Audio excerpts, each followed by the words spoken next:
Vaiva Rykštaitė. Viena Indijoje.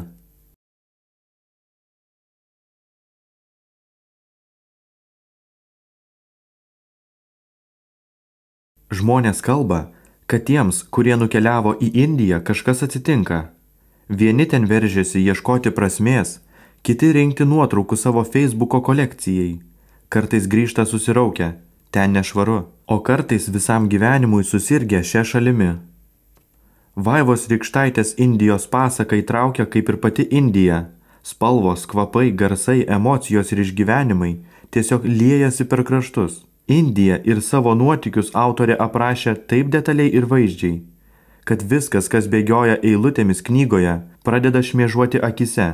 Perpildyti traukiniai, išmaldos prašantis bekojai elgetos, karvių bandos gatvėse ir laisvėje atsidūrusi klajoklė, kuri nežino, ką su ta laisvė veikti.